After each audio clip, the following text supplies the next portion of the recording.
So what I figured, like, if we're going to do a 1 week trip, okay, Yep. and you're trying to explain like how you operate, we're going to do a 1 week bike trek trip, that bike packing trip. That's the scenario.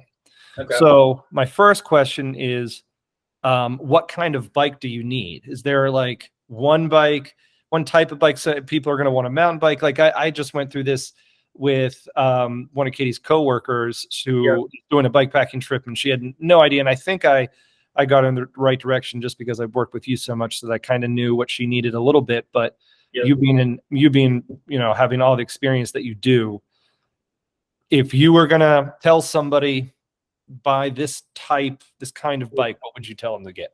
Bike, gravel bike? Yeah, it's going to sound totally cliche, but the bike that's comfortable. Okay.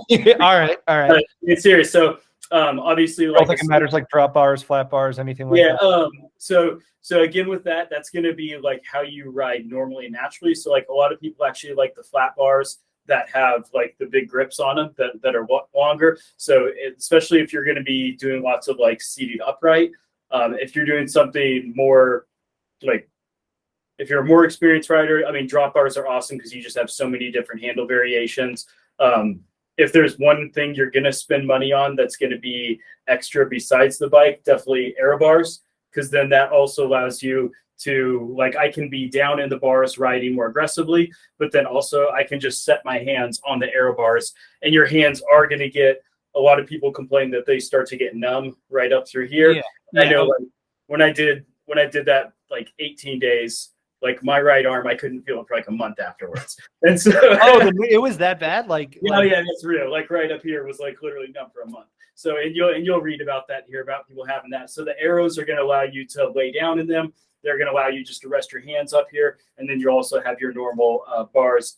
But again, whatever type of bar you are used to riding with is what you should use. You should not change up the type of bar that you're riding on for at the start of a trip. So if you ride a mountain bike, usually flat bars. If you ride drop bars, usually drop bars. And then there's also the bars that are a little bit seated back. And you're doing like a leisure trip. Or whatever they call them, specifically for it. What are those ones called? There's a lot of different names for them. Yeah, those are super popular, especially if you're doing like a lot of rail trail stuff. Those are really popular for rail trail because you're able to just sit back and be totally comfortable. And the way the bike feels at hour 1 versus hour 8 is going to be absolutely different. And like comfort is going to be the most important thing for sure. If I got big climbs and whatnot, I don't want to be sitting up like this, either a mountain bike or what about suspension? So basically there's 2 types of bike packing that would be with or without. So without would be anything up to Tour Divide. So if you're doing 50% gravel roads and roads, like something like an actual trail race, like Colorado Trail Race, you would want suspension because you're doing single track the majority of the time. So if you're doing 80% single track on your trip and you're used to riding with suspension, you're going to want front suspension. If you are doing anything but 80% single track, like if it's 80% gravel and roads, 20% single track, no need for suspension. Okay. I always thought it would be like a mechanical thing. Like I don't want my suspension. I don't want to get it all dirty. I don't want to deal with the added weight and all of that. Like it always seemed like a headache, you know. And if you're going to get like a nice suspension, like you're one like on a racing mountain bike, you got to fiddle with that thing all the time. You can check in it for air every day. Yep. And then like if you have like a low end little coil fork, you're putting a ton of weight on it. Is it even going to work? I don't know. Now, when you're talking Tour Divide and stuff, those people are pretty darn serious and they know how to ride. Yeah, but even Tour Divide, suspension is not advised. Oh, really? Okay. Yeah. Because of the mechanical stuff? Mechanicals, weight, and again, you're not riding that much single track. It's mostly gravel grinding on the Tour Divide. Okay. So, the only thing that would be your other consideration then, like these are like 700C tires, like you're better off to use a mountain bike tire than you are suspension. You're better off. That makes a lot of sense. Tire than you are, like these are like right now I have a 38 on the back and a 35 on the front. And so like when I do something that is bigger, maybe I would go up to 40s or even 45s on this, like which is about as big as I can put on this bike. So getting back to the what kind of bike do you need? Is that something that people should, if they're going to a bike shop or whatever, they're asking their their buddy or whoever for advice, like you would say, like, make sure your bike could hold a wide tire. Yep, for sure. Yeah, and I mean, and I've tried almost every tire that there is. Gravel Kings are the best all around bikepacking tires. The Planet Racers. Yeah, they are the best all around. I have like 5 different sets of them in all different sizes, and I generally do have a larger tire on the back than on the front, just slightly. Like I have 38 and 35 right now, or I would do 40 and 38. Because your rear, that's for comfort. Like, I mean, you have a little bit of weight, that's where you're sitting, and to protect your rear end. And then up front, you do want just that little bit of efficiency. You know what I mean? So, yeah, I hear that. And with it loaded down like this, yeah, it would definitely. So like this right here, like this setup is like 45 pounds if without water, and that's as light as I can pretty much get it. Actually, that was one of my questions here. Yeah, so the next thing is like how do you load up? So you've got a lot of bags on here. You've got something in the back of your seat post. You've got this whole frame bag thing. You got something in your handlebars, top tube. So like, could you show me, like, tell me, like, okay, this bag holds this kind of stuff, that bag holds that. Yeah. So how do you actually pack it? So rear pack right here, I would do sleeping bag, down pants, down jacket. That's my sleep system. Frame pack, water and or tools down here, clothes and everything right here. Like additional, like basically your jacket, your vest, your wind pants, all that sort of stuff are going to be right here. Top tube is going to be like, I have battery packs right here. And then I have like I do keep like my Allen keys, like the tools you might use all the time right there. I have definitely a little thing of like just a little container of lube, you know what I mean, for your chain, headphones. And then I always keep, I'll have some gloves and then like some Purell wipes. Also, if you have to maintain your bike, if you have to maintain your bike, you're going to want some wet wipes. You're going to want some gloves. But yeah, then battery packs. These are for food. I have 2 of these, and that's just like, I keep like some chews, some gels are on this side. I always keep gum in there because in the middle of the day, your mouth is going to taste like crap, and you'll be glad you have it. Again, comfort is everything. Yes, comfort is everything, right? Because like, yeah. And then up front, I either have my bivy or my tent, and then like. Real quick, sorry to interrupt you. What was that little? So you have like a little bag there right by your stem. Where's that toothpaste? Yes. Everything. So what? That's your feed bag. So I have 2 of these feed bags, and where's the candy? What's that? Where's your candy? Oh man, isn't that everything bikepackers do? They always got a bunch of candy on them all the time. Candy and soda pop. Yeah. but true though, like you're burning that many calories. Like you're gonna burn it all. You need that sugar, right? And I always keep sugar in case I bonk, for sure. Right.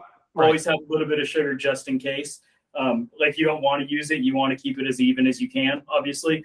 But yeah, I will keep sugar, or like these like honey stingers. Those are like those are just straight crack. Yeah. That's a good breakfast right there, man. Yeah. All right. So then so sorry to interrupt you. Then you got your frame pack or your bag up front. Yeah. Yeah. So up here is either my bivy and a tent, either or, depending on like what type of season. So like I range between 45 pounds in the summer and 60 pounds in the winter. You know what I mean? Like different kits, you know what I mean? And so I would have a tent if it's winter, a bivy if it's summer. And then I've transitioned to using, I'll kind of turn it there. I've transitioned to using like an actual sleep pad instead of one that you blow up, because I found myself absolutely hating life when I had to like get to camp and blow up a sleeping pad when you're that just tired. Huffing and puffing for 100 miles, and now you got to blow up a sleeping pad. Yeah. And then also I can take this off in the middle of the day and sit down. Like if I'm eating lunch somewhere, I can actually just sit on this. And then also like an actual sleep pad would be like one more thing that you'd be shoving inside a bag. Whereas this, I can just strap. This is an Ortlieb bag, and it has some really nice straps. Ortliebs are the ones that I've found that are actually for sure waterproof. Like you can go in a monsoon and nothing will go in. Basically every other bag, some water probably will get inside. So that's why I have Ortlieb. And you're saying that after, you've been doing this for 4 years now. Yeah. pretty hardcore with the, doing big trips all the time. You have you've tried a lot of different bags. I know you've had bags custom made for you. Yeah. And you're saying that Ortlieb bag. Ortlieb, I like Ortlieb for the stuff that absolutely cannot get wet. Yeah. So that's my sleep systems. And then like the Apiduras, they're lighter, like the material is actually lighter, and it is a noticeable difference. But like this one, like water will get through. If you're in like a really heavy downpour for 6 hours, water is gonna probably seep into these a little bit. Okay. But whereas Ortlieb ones, like I've been, you know what I mean? I've been in heavy rain for 6 or 8 hours and got to camp. I'm gonna make sure to tag this to Ortlieb. See if I can get you a couple percentage points off. Yeah. Okay, so then I was saying, how do you load up your bags? And then so you're saying depending on the season, you're looking at like 45 to 60 pounds of gear on here. That's with the bike. That's total weight. Oh, total weight is 45 pounds. Yeah, 45 to 60. Wow. Yeah. That's not terrible. So so the bike, this bike is like, this is titanium, aluminum. I do have a heavy, like this piece right here. This is a Crane Creek, like for your actual seat. Yeah. One of those. It's a little bit extra weight, but it takes, like, especially if you're gravel grinding, the washboards and everything, it takes all of that out. Even on rail trails, it takes all of that out. And then that saves your lower back also as much. And that makes a huge difference. So my bike is about 22 pounds. And then you're going to have, another 20, 25 pounds of gear. I mean, 22 pounds for like a rig that's going to be for, bike packing is not, it's not a race rig. It's a comfort rig. That's pretty darn light. What is that? Linsky, right? Yeah. So the Linsky frame. Shout out to Made in USA titanium right there. Yeah. Now you don't have to have a super fancy titanium bike to do bike packing and have a great time. But if you're going to be invested in it, like Joel is, the Tour Divide bikes are steel. Because steel's comfy, man. My gravel bike that I raced on a steel gravel bike. It's awesome. Yeah. I hate. Yeah. Yeah. My road bike's titanium. My gravel bike is steel. I wouldn't have it any other way. Because while we're on bike setup, the only thing I would say though also is if you're bike packing, 1x. Do not ride with a 2x. Don't do it. Like your front gear isn't going to work after day 2 or 3. I was just about to ask that. So the gearing on this, you do, stay away from a front derailleur at all, or if at all possible. Yeah, and and I do front ring, like that's a 38 tooth. I have I think a 42, and then on the back is like 11 to 42. That's what's on this right now. Even just that 42, like the difference between a 38 and 42 is substantial. Especially for somebody like me. I don't race. I'm not. You know what I mean? I'm just an average rider at best. And definitely having that a little extra gearing helps me a lot. Yeah. So we touched on this a little bit about food. So I know you've always got your little sugar pouch there. Yeah. What about do you bring any other real food? Do you bring you're just going to go backpacking, hiking backpacking? Or you bring in a bit of dry food? And do you have any kind of camping stove in there? How do you eat? So or you're just your gas station. So it's two different things. Again, if you're going out on trails for a long time, you're going to need a plan for food. You know what I mean? But otherwise, I'm buying food every single day. You're just you just got a budget. And you're just everything I buy every single day. If bikepacking is something you want to do, you're going to spend a lot of time on Google Maps before you go. And just I pretty much before I do any route, I zoom in on Google Maps to where I can kind of tell what's going on, and I do the entire route and I look at the entire thing. And usually, you're going to be excited about the trip. So the week before, familiarize yourself with the route. You don't have to when I first started, I would have everything written out, detailed in a spreadsheet where everything is. After you get a little bit of experience, now I could pretty much just be it's about that far. You know what I mean? That food feels like, you know what I mean? So you can start to gauge how far, and everybody's body's different. When I first started riding, I never did this. And this is something that I learned through just experience. Apidura makes this bag that's really sweet. It literally folds up to smaller than your fist. You can get it super small. And this is a food backpack. So Okay. you can get this thing even smaller. I just rolled it up. But basically, the idea with this is in the middle of the day. So if you're going to ride 70 miles without getting any food, you have a really light food backpack. You put your food in there.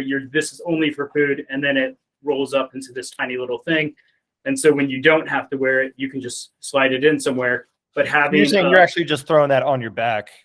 yeah, so this is like my food carrier. So if I go somewhere in the morning and I know that, oh man, I'm not going to be able to get any food for, like, you know what I mean, 6 or 10 hours, then I can just then I would put this on my back, and this is where I would carry my food, because otherwise, as you can see, all the other space is allocated. Right. You know what I mean? And then literally this is made by Apidura. Like, you can just shove it in this tiny little stuff sack that comes with it. You can see it gets like yeah. You know, and then you could just slide it anywhere in. Like, I would keep it in this pocket right here, which is where my clothes would be. And I would just keep it right there. And then you would just wear this. This is where you would put all the food for the day. And the first time I ever did the Gap Trail, Pittsburgh to DC, I had a cook stove, like I was camping. I didn't use it once, or I did use it like the first day, and I was like, what am I doing? So when I first did it, I was doing it like I was backpacking.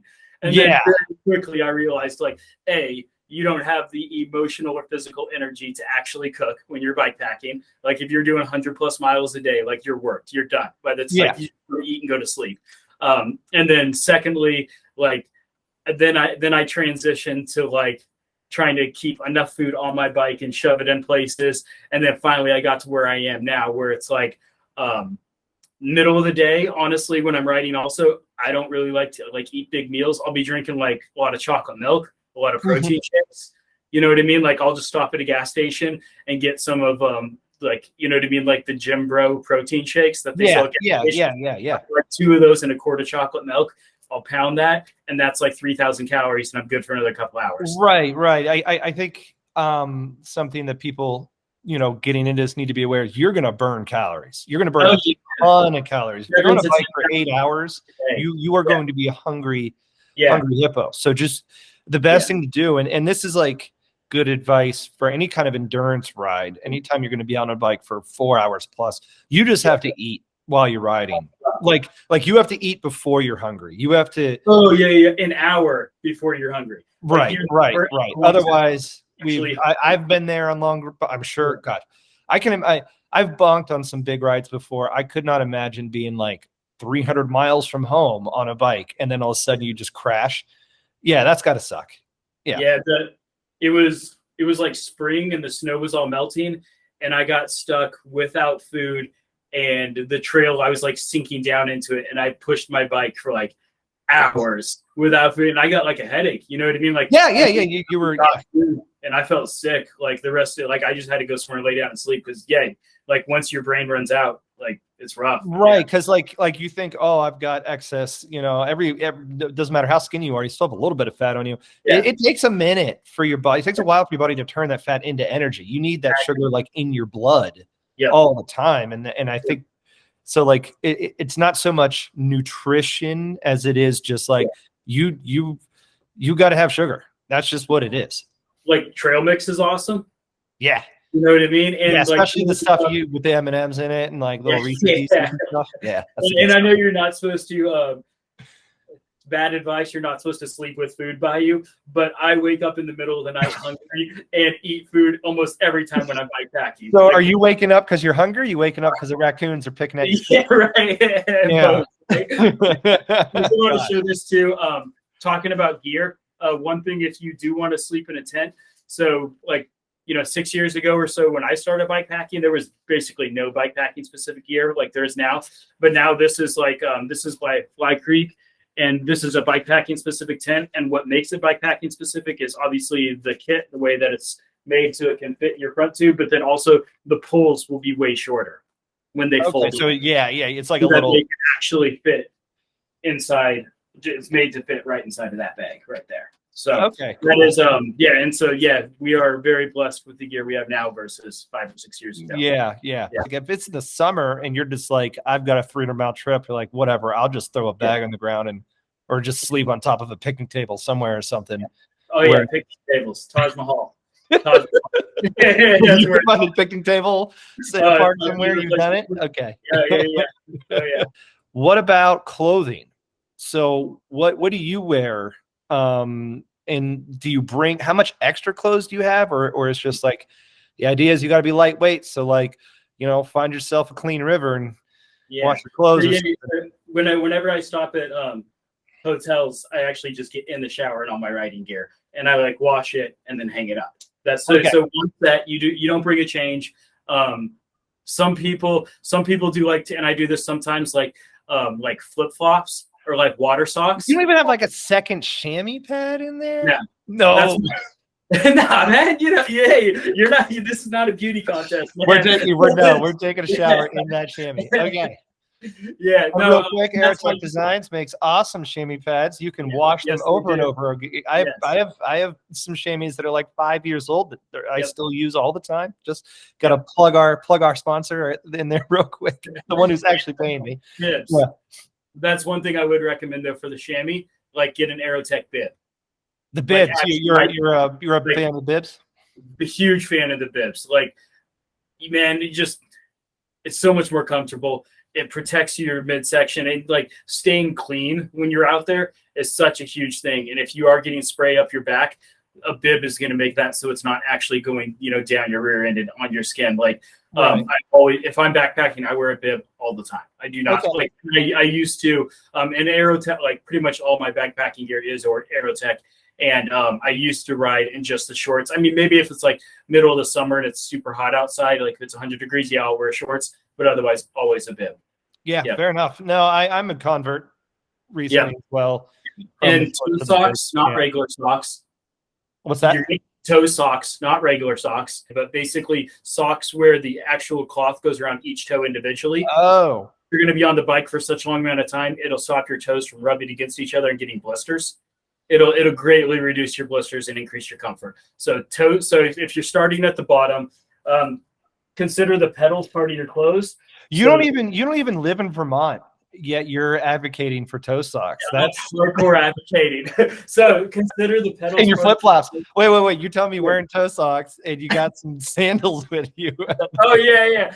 Toe socks and chacos all day. Awesome. All day. Yeah. So this is not a beauty contest. No, no, it's not. So consider the pedals part of your clothes. So I have like bigger pedals also. These are Look Geo Trek pedals. And then toe socks. My shoes, I wear Pearl Izumi like enduro shoes and like downhill enduro racing shoes. So they're bigger, and you do not wear your clip-ins that you would wear on a daily ride. No, like your tight racing style clip-ins, do not wear those. You want your foot to be able to move around the shoe and have lots of space. And even like, so if I'm wearing shoes that are like tight to my foot, like if I'm mountain biking, I wear Euro 40. All of my bikepacking shoes are Euro 41s. Like I go a size bigger. You go a size bigger, yeah. So that's shoes, bib, and then just normal racing jersey. And then I will have knee warmers, elbow warmers, always a vest. A vest is like going to change your life. And then a down jacket, which will be in the back, and you sleep in your down jacket also. It's also like part of sleeping bag. And then, so down jacket, down pants, hard outer shell jacket, hard outer shell pants for rain. Having combinations is going to be everything to adjust throughout the day. And you are going to adjust your clothes frequently, depending on where you're riding. Like you want to be able to ride up a hill and zip everything down and push your arm warmers down. And then when you get to the top of that hill and you're going to do a big descent, pull your arm warmers and zip everything up. And you're going to be able to maintain. So knee warmers, elbow warmers, bib, riding jersey, vest, hard outer shell. I keep a hard outer shell pants just in case. And then down jacket, which is also part of your sleep system, where if it actually gets cold. And down pants are a game changer also. Okay, down pants. All right. Yeah. Cool. Yeah. Especially like if it's May and you want to get lighter, you could just do, and I do this often in the summer, is I have down pants and down jacket, and then I just bring a sleeping bag liner, not even a sleeping bag. And then the down pants and jacket are your sleeping bag, but you still have something you can pull around you. And a sleeping bag liner is like this big and it weighs so much less. Okay. And something I like on the regular too. All right, cool. Okay. Yeah. So what's the longest trip you've ever done? 18 days. It's the longest I've been on a bike. And that was like from Pittsburgh to the bottom of West Virginia and back. 18 days. Now, normally if you go out, I know you've done like a lot of like 2-day, 3-day, like you'll go to DC and back in 3 days. Yeah. I know you've done a lot of that stuff. What is your sweet spot? What would you say is like enough time to feel like you've really accomplished something, but without being gone for almost a month? Yeah. 5 to 7 days. Like your first day or two is going to be getting like emotionally and spiritually acclimated. Days 3 and 4, you'll feel really good. 5 and 6, it's the year of euphoria of it being done.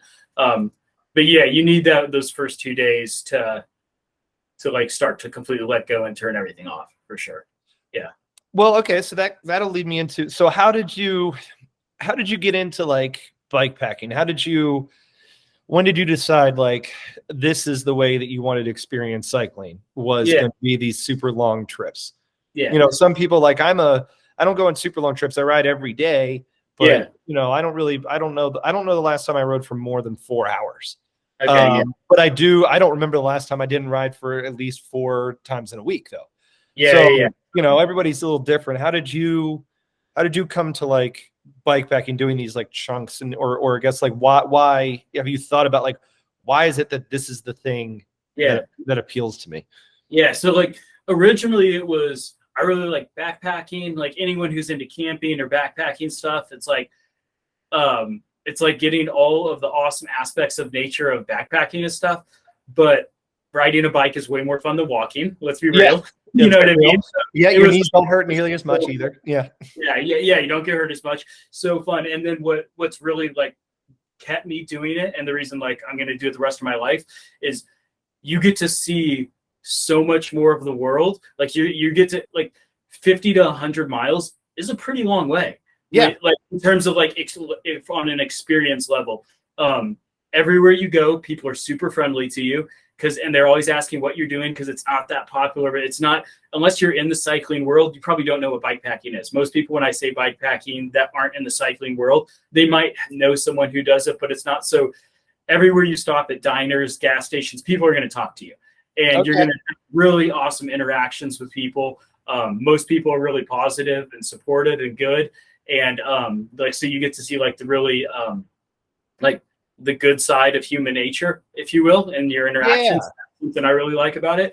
And then also it's just all the little things that you see throughout the day. When you're averaging 10 to 14 miles an hour for 50 to 100 miles, there's just so many little experiences and things that you see that you wouldn't see if you were in a car.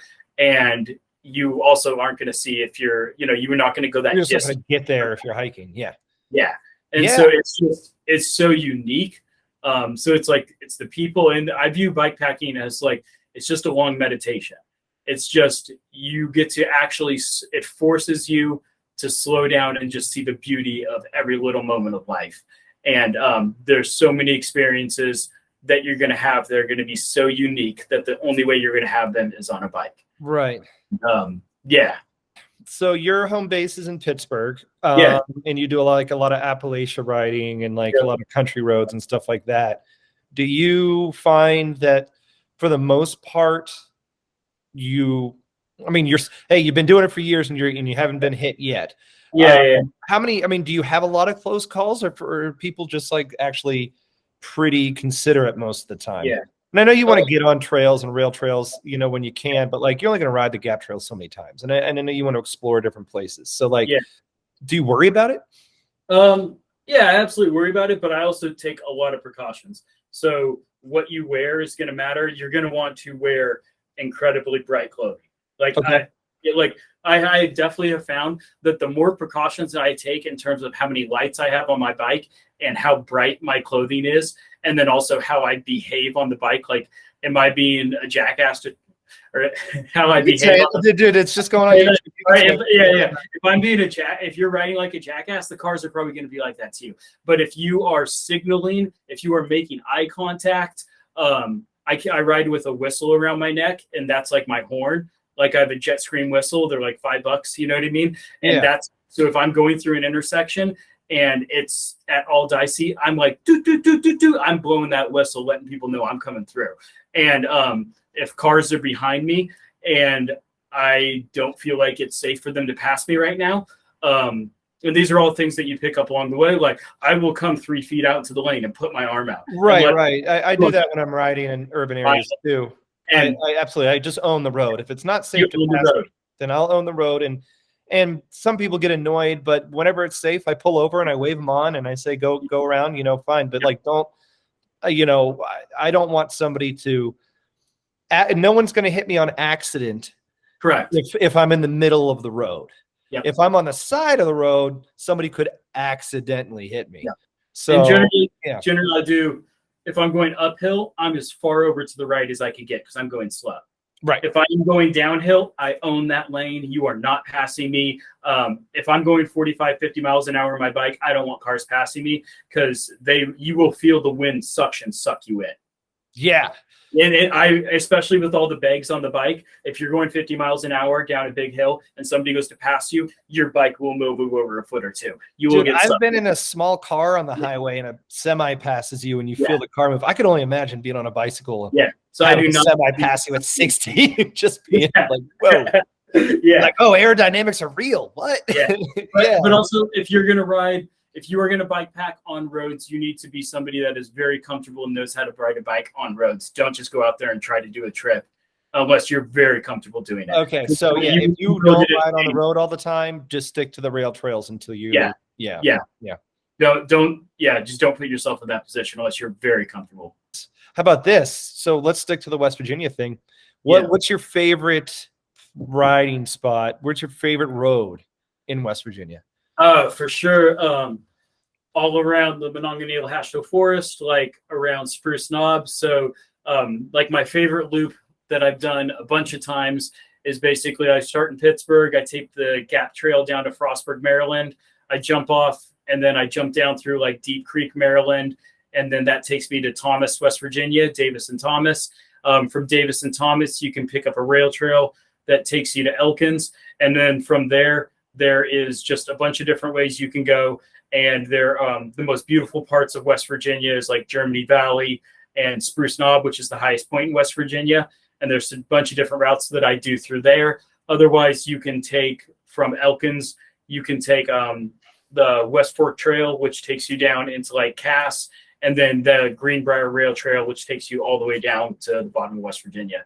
So so you can get from Pittsburgh to the very southern point of West Virginia with like 30% road, 70% rail trail. The amount of rail trail that's cool. That's really cool. Yeah. The rail trail that's out there now is incredible. And gravel grinding, you can just like I just go and I map out forest roads and I try to be on gravel roads as much as I can. Have you run into any animals or anything out there? Like have you like I'm not talking about like a possum or a raccoon or something, but I mean have you woken up and been like, oh, there's a fox, or like have you like woke up in the night and been like, is there a bear or something out there? Like, have you had a close call or has it been pretty? So, I mean, I will take my food and just go set it somewhere. I try to like, I do sleep with food by me. Like I break the rules, but also look, this is East Coast. So East Coast. We're not talking grizzly bears. Black bears are not the same as grizzly. They're not the same as so the difference between like West Coast Rockies riding and East Coast Appalachia riding, basically there's nothing in Appalachia for you to be scared of.